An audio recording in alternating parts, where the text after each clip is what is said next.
This morning, with the government shut down, there's a lot of finger pointing going on. Democrats want to include an extension of Obamacare subsidies that expire at the end of the year. Republicans have refused to negotiate on subsidies unless Democrats first agree to a short-term resolution that would fund the government for 7 weeks. Let's go to Renee Marsh to get a rundown of who might be affected by the shutdown. Renee. That's right. We're just hours into this shutdown, and this morning thousands of federal workers are now furloughed. I want to give you a snapshot on just how many at various government agencies. We have a full screen there, which has a breakdown of a variety of agencies. More than 11,000 at the FAA, and several others are now furloughed. We know that the longer this will drag on, the more painful that this will be for Americans.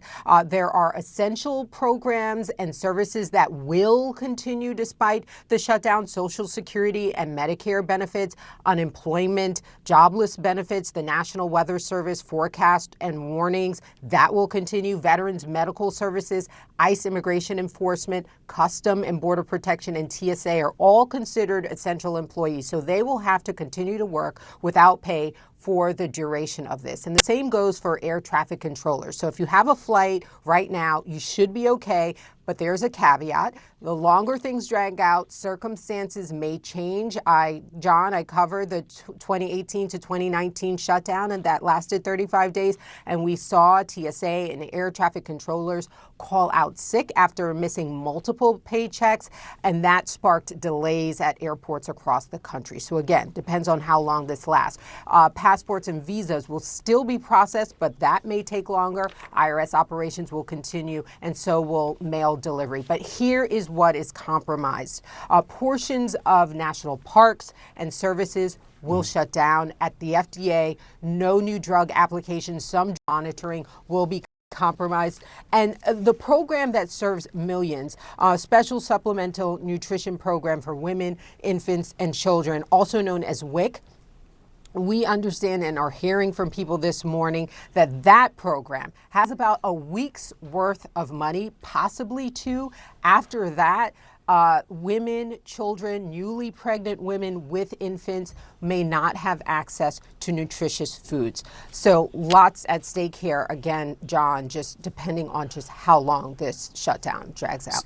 So that is what is at stake. Renee Marsh, thank you so much. Let's get back to the Senate Minority Leader Chuck Schumer, who joins us now from Capitol Hill. Senator, I was saying that every Republican who's gone on TV the last, 9 hours or so has called this the Schumer shutdown. What do you think about that name?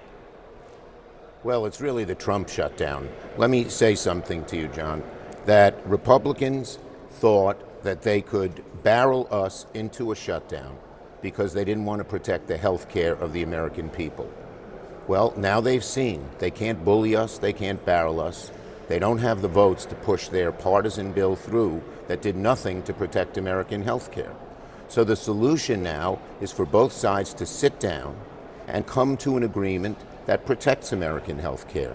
The American people are struggling and healthing, and here's some news. We just got it from the Kaiser Health Foundation, that starting today, people will get notices that their health care premiums could go up as much as $1,000, more than double. We thought it was $400 a month. It's more than that. When people get these bills, they're going to be outraged, and they're going to say, how do we stop it? And the answer is simple. Democrats should sit down with Republicans, and Republicans should negotiate with us to deal with this health care crisis. It's really descending upon the American people in a very bad way, and they're going to be furious, and they're going to be furious at the people who refuse to do that, who refuse to help the American people with the health care crisis that they created in their so-called big, bad, beautiful bill, which they now want to change the name to. They know it's so bad. And we can solve this. So there are 3 Democrats, or 2 Democrats and 1 independent, who voted with Republicans on the clean bill to keep the government open. Senator Angus King, the independent from Maine, John Fetterman from Pennsylvania, and Catherine Cortez Masto from Nevada. She said we should not be swapping harm to one group of Americans for another. What do you say to that? Well, I'm saying that the health care crisis is so deep and so real, and these $1,000 a month, $500, $600, $700 a month increases. Imagine you're an American family sitting at the table this week, and you see that your health care costs, your insurance is going to double. You're going to say, what the heck am I going to do? Somebody help me. Well, Democrats want to help. Republicans thus far don't, but now that I think they've seen that they can't bully us into just passing their bill, which does nothing, zero for American health care, and has not had any Democratic input, despite the fact that we've asked to sit down with them week after week and month after month, they will now see that. And we're going to be out there fighting, John. So Democrats are going to be all over the TV wires, all over the districts, protesting, all over the social media. And the American people are on our side. The polls show that something like 80% don't like the big, bad, beautiful, the big, beautiful, it's bad, ugly bill that they have put forward. So again, as I said, you lost 3 votes. You may be able to lose at 8. The government will probably reopen. Will give Republicans enough votes. How confident are you that you won't lose more Democrats?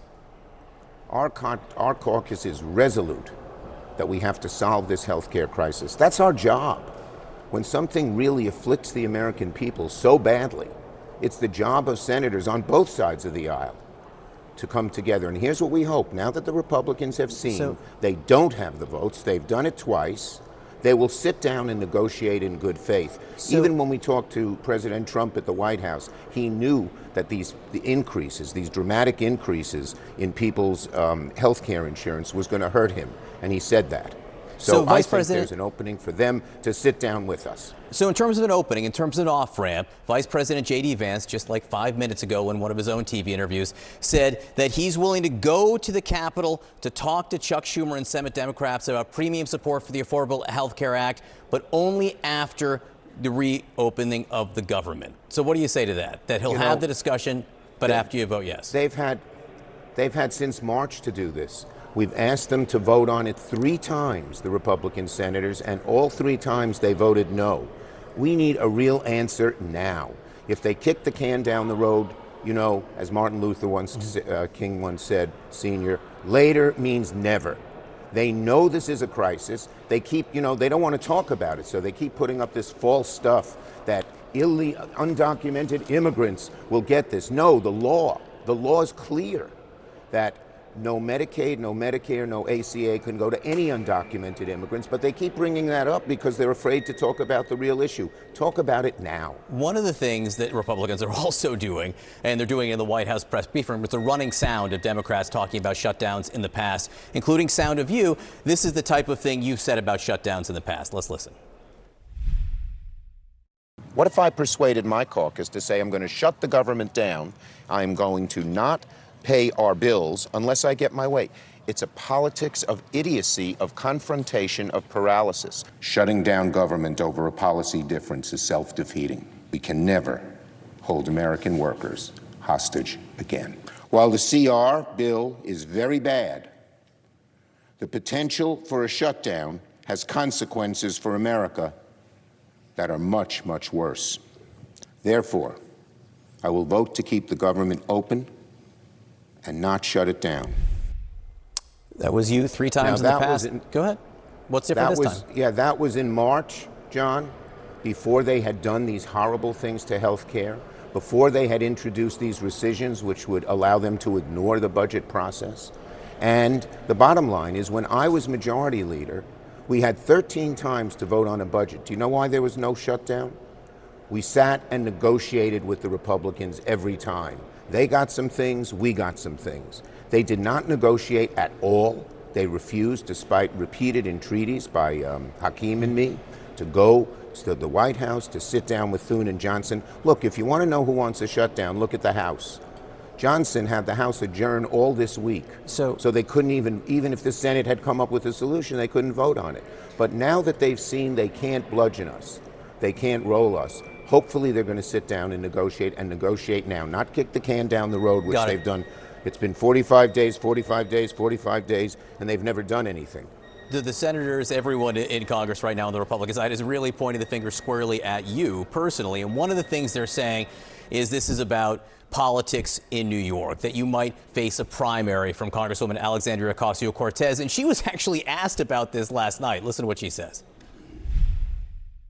And I saw some Republican members of Congress saying, oh, well, if we have this shutdown, it's because of AOC. Well, if that's the case, my office is open and you are free to walk in and negotiate with me directly. Because what I'm not going to do is tolerate 4 million uninsured Americans because Donald Trump decided one day that he wants to just make sure that kids are dying because they don't have access to insurance.